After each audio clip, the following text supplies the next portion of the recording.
जादुई विशाल आम की बाइक। शहर से थोड़ी ही दूरी पर जंगल के पास एक किसान रहता था। उस किसान ने अपने खेतों के पास ही अपना घर बना रखा था।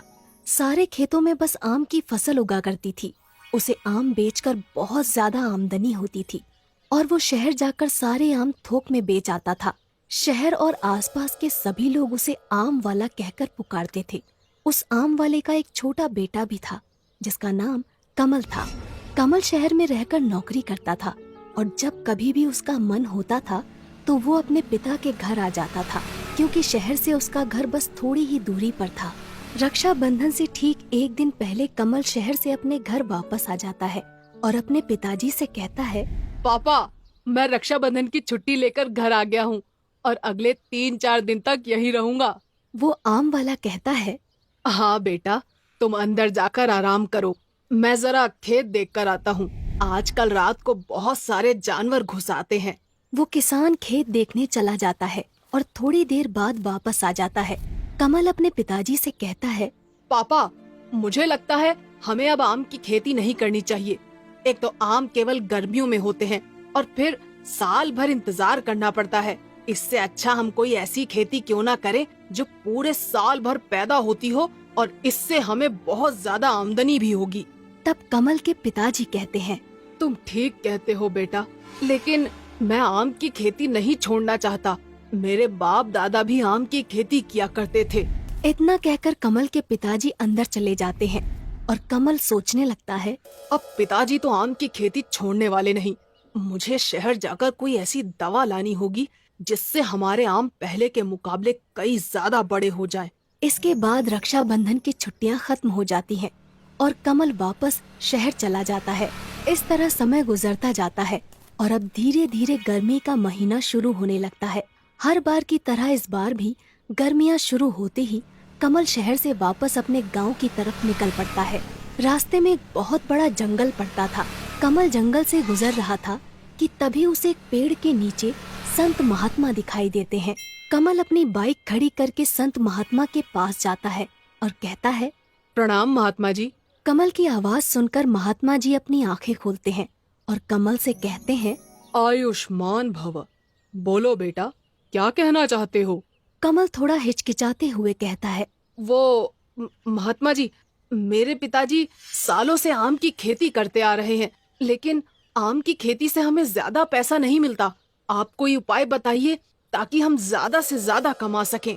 तब वो महात्मा जी ध्यान लगाते हैं और उनके हाथ में एक दिव्य जल की मटकी प्रकट हो जाती है। महात्मा जी कमल से कहते हैं, बेटा, ये जादुई दिव्य जल है। इस मटकी के अंदर तुम जो कुछ भी रख दोगे वो जादुई हो जाएगा, लेकिन याद रहे, इसका उपयोग तुम केवल एक ही बार कर सकते हो। कमल वो मटकी लेकर अपने घर आ जाता है और रात भर सोचता है कि उसे जादुई जल का उपयोग कैसे करना चाहिए। तभी उसके दिमाग में एक आइडिया आता है। अगर मैं इस मटकी के अंदर एक आम को रख दूं, तो वो आम जादुई आम बन जाएगा। फिर मैं उस जादुई आम की मदद से जो चाहे वो कर सकता हूँ। और कमल बागीचे से एक आम तोड़कर उस मटकी में रख देता है और सो जाता है। अगली सुबह जब कमल सोकर उठता है तो उस मटकी का दिव्य जल गायब हो जाता है और उसके अंदर वो आम ज्यों का त्यों रखा हुआ था। कमल को महात्मा जी की बात याद आ जाती है। इस जादुई दिव्य जल का उपयोग तुम केवल एक ही बार कर सकते हो। कमल उस आम को मटकी से बाहर निकालता है और अब वो आम जादुई आम बन चुका था। कमल उस जादुई आम को हाथ में लेकर कहता है, मुझे एक बहुत बड़ा आम चाहिए। और देखते ही देखते वो छोटा सा आम एक बहुत बड़ा आम बन जाता है जो कमल से भी ऊंचा था। ये देखकर कमल की खुशी का ठिकाना नहीं रहता और वो खुशी से नाचने लगता है। तभी उसे पिताजी की आवाज सुनाई देती है। कमल तुरंत उस आम को वापस से छोटा करके अपने बैग में छुपा लेता है और अपने मन में सोचता है, पिताजी तो बहुत सीधे साधे आदमी हैं। अगर उन्हें इस जादुई आम के बारे में पता चल गया तो गड़बड़ हो सकती है। मुझे यहाँ से दूर वापस शहर जाना होगा। और अगले ही दिन कमल शहर जाने लगता है, लेकिन इस बार वो पैदल शहर को जा रहा था। ये देखकर कमल के पिताजी कहते हैं, बेटा कमल, क्या बात है? इस बार तुम अपनी मोटरसाइकिल नहीं लेकर जा रहे हो क्या? तब कमल कहता है, नहीं पिताजी, मुझे अब इस मोटरसाइकिल की जरूरत नहीं। मेरे दोस्त के पास बहुत सारी मोटरसाइकिल है। इतना कहकर कमल शहर की तरफ निकल पड़ता है। जंगल में पहुंचते ही कमल अपने बैग से वो जादुई आम बाहर निकालता है और उससे कहता है, मुझे एक जादुई विशाल आम की बाइक चाहिए। और देखते ही देखते वो आम एक बहुत बड़ी आम की बाइक बन जाता है। कमल उस जादुई आम की बाइक पर बैठकर पूरे जंगल का चक्कर लगाता है और आज उसे बहुत मजा आ रहा था। तभी अचानक जंगल में हाथी आ जाते हैं और कमल के पीछे पड़ जाते हैं।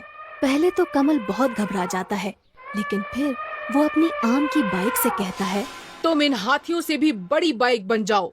और अगले ही पल कमल की आम की बाइक उस हाथी से भी बड़ी हो जाती है।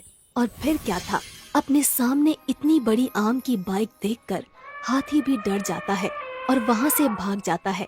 शहर पहुँचने से पहले कमल अपनी आम की बाइक को बिल्कुल नॉर्मल बाइक बना लेता है ताकि शहर में किसी को उसके ऊपर शक ना हो। शहर पहुँचने के बाद कमल सोचता है, अब मुझे नौकरी करने की कोई जरूरत नहीं, मेरे पास जादुई आम की बाइक है।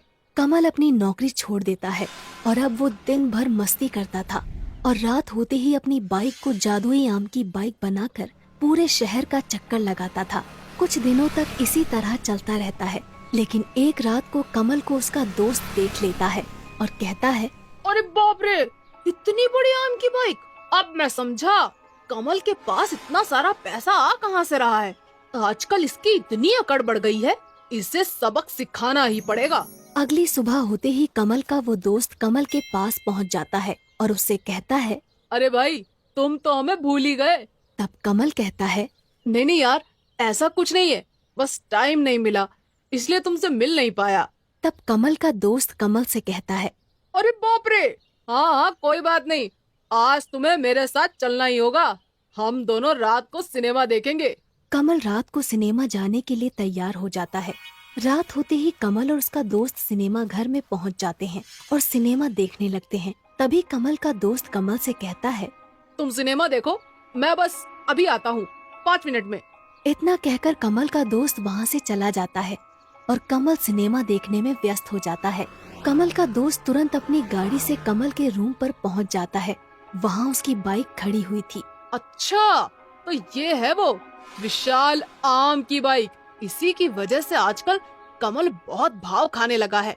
आज मैं इसका किस्सा ही खत्म कर देता हूँ। इसके बाद कमल का दोस्त पेट्रोल डालकर कमल की बाइक में आग लगा देता है और देखते ही देखते उसकी बाइक जलकर राख हो जाती है। कमल का दोस्त वापस कमल के पास सिनेमा घर में पहुंच जाता है।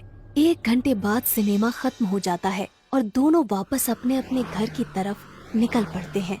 कमल जब अपने रूम पर पहुंचता है तो देखता है कि उसकी बाइक जलकर राख हो चुकी थी। वो रोने लगता है और कहता है, मेरी जादुई आम की बाइक ये तो जल चुकी है और मैंने तो नौकरी भी छोड़ दी है।